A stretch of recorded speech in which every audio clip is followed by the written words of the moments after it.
second go around with the task force, and this is the exact same thing that happened last time.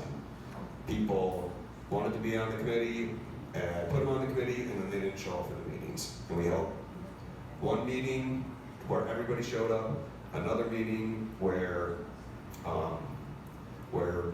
maybe 5 people showed up, next meeting 3 people showed up, no quorum for the last couple meetings or the last meeting, and so we're experiencing the same thing that's happening over That's again. one recommendation. I mean, there's a lot of passion on this all across the board. And Rob and I and Josh have sat through a couple meetings and listened to this a number of times. To me, I would recommend that we create subcommittees, because you could have a subcommittee that goes out to the support groups and audits them, what do they do, what do they offer, collect that information, put a pamphlet together.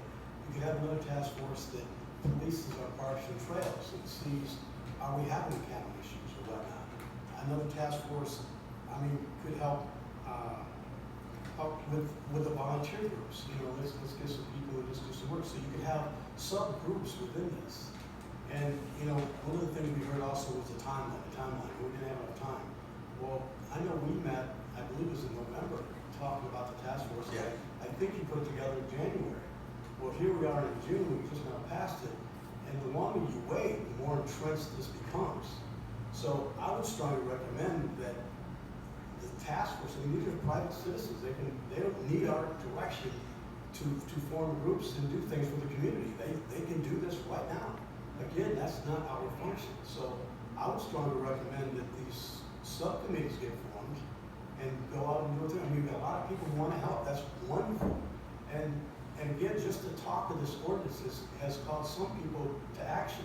I just want to take my hat off to Missy in the thrift store. And she actually moved and stepped up, and she's offered a place. It's clean, it's organized. I went out there and got a nice tour. I was very impressed with what the work she's doing, and that's a private individual. That's private money and private individual. We have the Community Action Agency who sits on a boatload of money. I would have a task force go and knock on the door. What are you doing with my tax dollars? I mean, I think those are fair questions that citizens should be asking, not us. Yeah. So there's a lot of work they can do without our permission. Sure, our permission. The point, what I was trying to get across was that there was some speculation that because of the no camping ordinance, people weren't showing up to the homeless task force meeting. And I think that's really unfortunate if that's actually true, because I can tell you from years of being on council that there's a lot of times I don't get my way on things. There's a lot of times I have to compromise. There's a lot of times that things happen up here that truly I feel disgusted by. But I wipe the sweat off and I come and I show up for another day, because when you're devoted to public service, that's what you do. You just never get your way all the time. So it's frustrating to me to think that people would stop just coming to meetings altogether because something happened that they didn't like at one meeting or 2 meetings or whatever.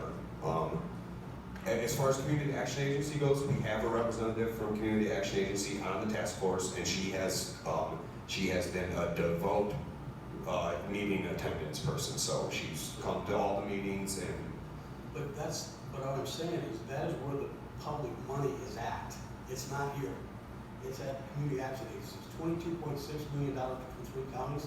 I'll tell you what, you take a 0.5% of that and give it to Missy and get out of the way, we won't have a problem anymore. 0.5%, that comes up to $1.1 million. And she's doing it all on her own money. I mean, their solutions are not solving this problem, and yet that is where a ton of our resources are at. And I think the public needs to understand that. You're knocking on the wrong door here. We're not the door to knock on. It's Community Action Center and all these other government agencies that were designed and funded to do this work. What are they doing? Ask them. It's your money. That's my strong recommendation. Thank you, Councilman Schultz. Does anybody have anything else to add? Briefly to add to that, what they're doing that we learned from the first meeting is that they're giving targeted grants to people who are at risk or have recently experienced homelessness.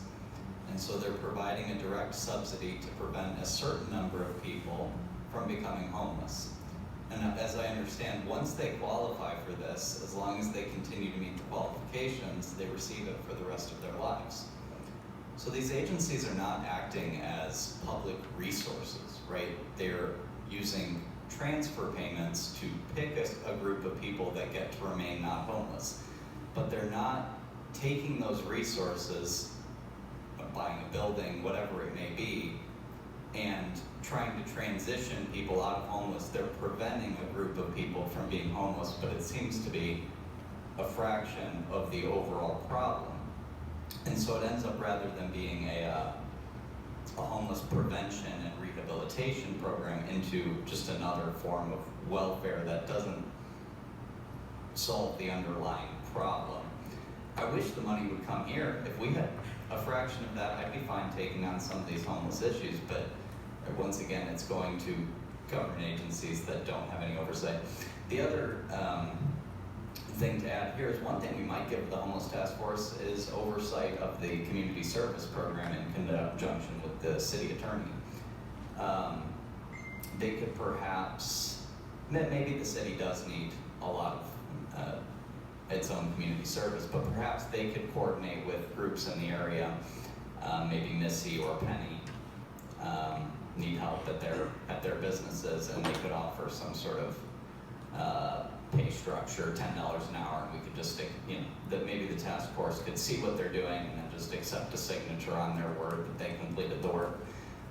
If that does become a problem of the city not being able to handle it or to set up a system, that seems like That's very clever, might Josh. be a decent way to go about it. Yes. It's very clever, I like that. Stephanie. Stephanie's the chair. The task force continuing, and the task force continuing to look at these solutions and come up with ideas of how we can pool all of this together may actually, in a community our size, find something that really truly does work, because that's what we're really good at. Appreciate you sticking up for nonprofits, because that's the world you come from.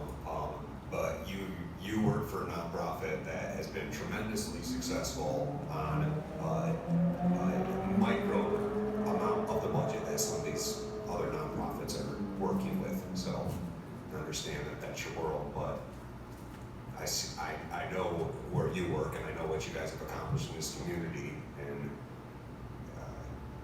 it's hard for me to understand how such a small organization with such a small budget can get so much done. Listen, than some of these bigger organizations like Lifeways, per se, seem to drop the ball on things. So, Councilman Saul.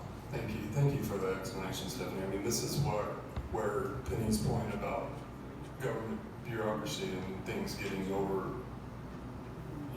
inflated, and you have to cross all your T's and dot all your I's, and you can give $500 to this guy to Councilman Palladino's point, but not $500 to that guy, and so there's this perpetual thing going. And this is where, and I've always encouraged this is where philanthropy and your own Christian charity comes into play. And maybe we as a community can get behind Missy Desjardins' work, and we can pull our own resources together and circumnavigate these tax dollars that are having to have their T's crossed and their I's dotted and not able to do the things. For an hour, this phone call it was a video call that we were on, the lady was telling us it was going to be difficult, and she never said those words, but that it was going to be difficult for them to get the resources allocated here and the personnel allocated here to accomplish the mission. But maybe we as a community, I think we could as a community, in fact, and I'd just like to see that happen, and so that people can actually, that find themselves in dire straits, can actually get connected to the resources and the tools and be encouraged to accept them. Because there's been 2 men that have stood at that podium and said that they refused the help that was offered them, and that's unfortunate. And it shouldn't be applauded or lauded or acceptable, in my opinion. But thank you for bringing this to our The attention. majority of meetings, I understand that people miss some meetings sometimes, But this is an issue that's been a hot potato for quite a while, and if people are gonna step up and they wanna complain, action speaks louder if they actually show up to the meetings and take the time, because I know you're taking your time out to do this, and you have a family at home. And this is a very important issue, and we need to get it so where they can have a quorum. If it's just 4 or 5 people, that's better than what they're not doing. Is there anyone still who hasn't ever attended a meeting who's on the task force? There are several. Yeah, there's Are several. you comfortable with removing them? If you haven't attended a meeting, yes, if somebody hasn't attended a meeting, then I'm comfortable. But I sent out an email on Friday, was hoping for resignations, I've got none yet. As a matter of fact, I haven't got a single person that's answered the email at all. If you don't receive those resignations before the next meeting that they have, it might be good to just pull the trigger on that. Okay. Does that sound fair? Okay, sure. Thank you, sir.